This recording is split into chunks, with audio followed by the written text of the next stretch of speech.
No! No, I already did this. Find something else.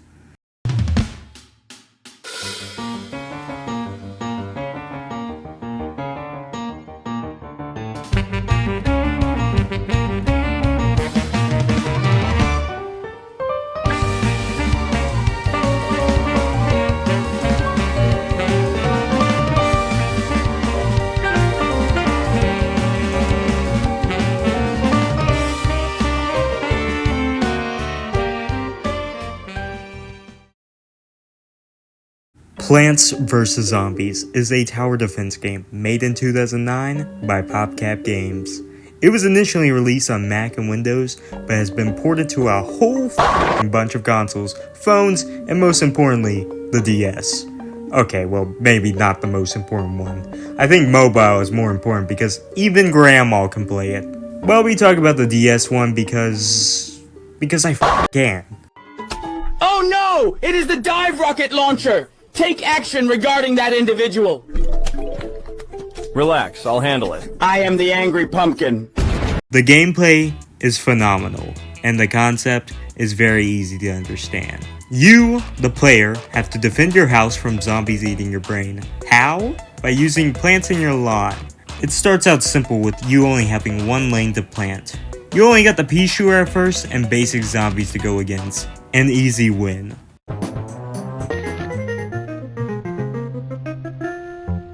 Then the next level is 3 rows, and you now have the sunflower, the unsung hero, able to generate suns for you so you can plant more pea shooters and more sunflowers. It's already 2 levels done, and you pretty much have the gist of the whole game. We get the cherry bomb, and then the cone head is introduced, which is a zombie with a traffic cone on its head. This zombie has to take more damage to kill, but you bypass this or frankly any other zombie that tries to get in the way of your genocidal plants with the cherry bomb, insta-killing them. However, this one has a long charge time, so you won't get to use it as often. Then we finally get the walnut, which acts as a safety net. You can use this when a conehead zombie shows up to allow more time for your plants to kill them without him even reaching you. We also get 5 lanes, and the training wheels are taken off. It's you or the zombies. Now from the start of the game to the end, there's just a whole bunch of new plants and mechanics and zombies thrown at you. If I talked about every single one, we'd be here forever. It is a constantly evolving game. And eventually you get more than enough plants that you won't be able to fit into your seed slots, so you'll have to prepare a team for the levels. And this is where a lot of the strategy comes in, because you can mix and match different combinations for every level. So, to recap, the reason why the gameplay is addictive is because it's simple and fun, with infinite amounts of replayability.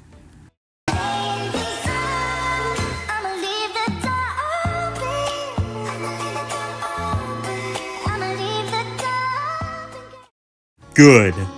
Night levels. The night levels in this game show off the exponential difficulty curve of this game. Each world in this game has 10 levels, and there is 5 worlds. So World 1 is the daytime, tutorial-esque one.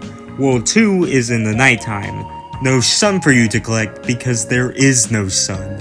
And to add on to that, sunflowers produce sun at a slower rate at night. But this part of the game introduces the night plants, which are mostly Joe Rogan's wet dream, mushrooms. We get the sunshroom, which produces 15 sun at first compared to the sunflower's 25, but let him grow later down the level and he's producing 25 too. We also get the puff shroom, which costs a whopping 0 sun, and is a really good plant for these levels because you can easily create an army of them. You also got ones like the Fume Shroom, which is a bigger puff shroom, but costs a 75 sun, and the Scaredy Shroom, who I like to call the Luigi Shroom. He's like a pea shooter, but when zombies get close, he stops shooting. Like a puss. I find these levels harder because you have more tougher zombies like the football one, which you just kind of have to pray for a Hypno Shroom, and you can't rack up as many strong plants because of the limited sun. Good. Pool levels. Then we have World 3, which you'll notice has water in the middle 2 rows. You can't plant anything on here, so you'll have to use the lily pad, which costs 25 sun, or an aquatic plant that doesn't need a lily pad like the tangle kelp. I really love the design of these levels. They're similar to the daytime ones from World 1, except harder zombies, and you'll also have to adapt and pay attention to water because things like bad,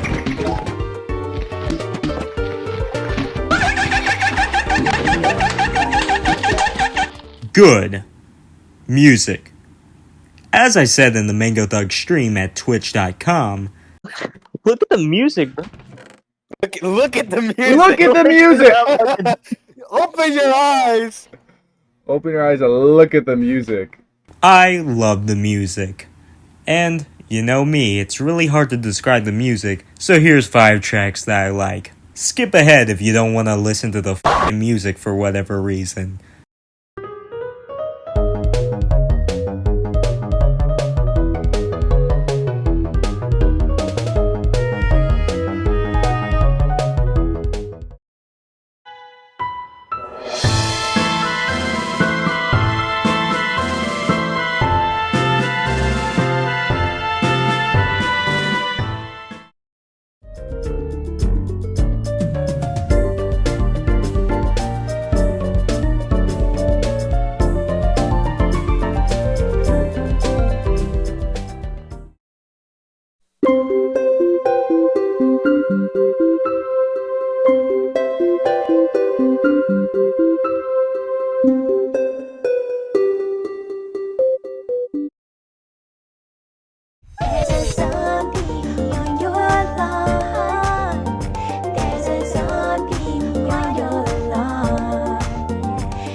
Good.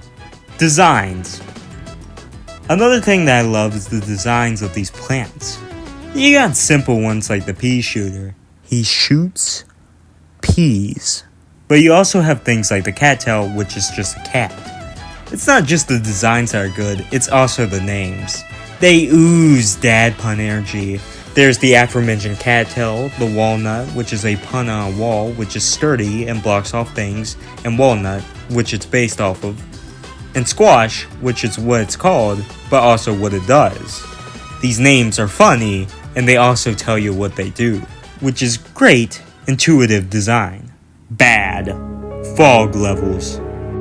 These are a fusion of both the nighttime and pool levels, but also have a fog covering like 40% of the lawn. These levels are fun, but I find them the weakest because the fog can just be cheap.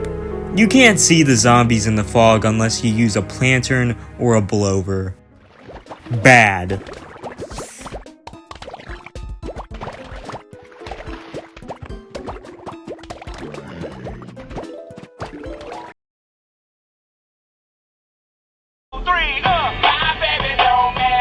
Bad. 410. This is the only level I feel is just bad. The majority of this level is in darkness. No music, just the sound effects. You do get like a flicker of light for like a second. This level is just basically looking at a black screen for 6 minutes.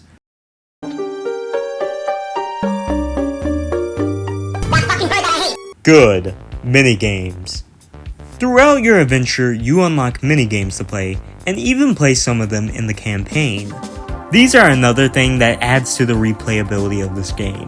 You have walnut bowling, where you only have walnuts, and explosive walnuts, and have to bowl them to hit the zombies, and it gets hectic real quick.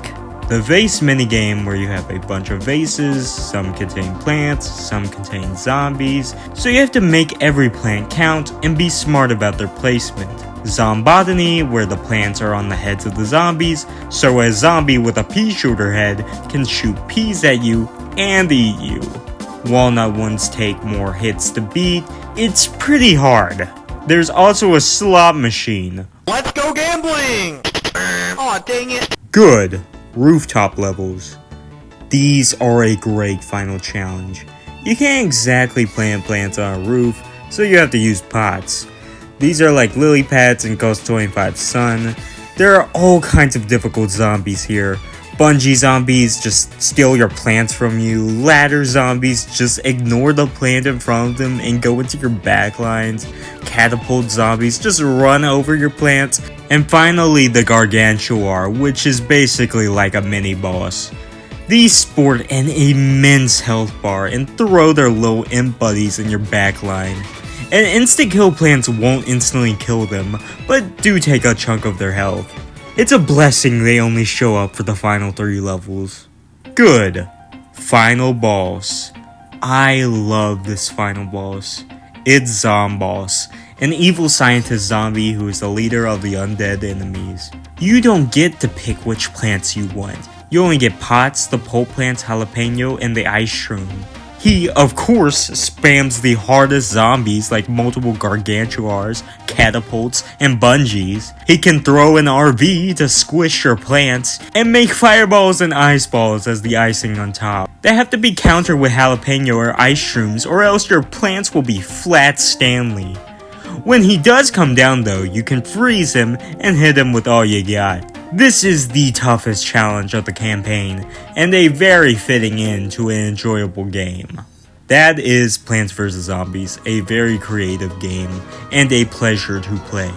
I think its biggest boons are that it's fun, replayable, and it just looks nice, even on the DS version. So I'm gonna give it a high S tier. I hope you enjoyed the video. If you liked it, hit the like button. If you enjoy my content, subscribe, and tell me what your thoughts on this game are down in the comments. I hope you have a wonderful day, and make sure there isn't a zombie on your lawn. Bye.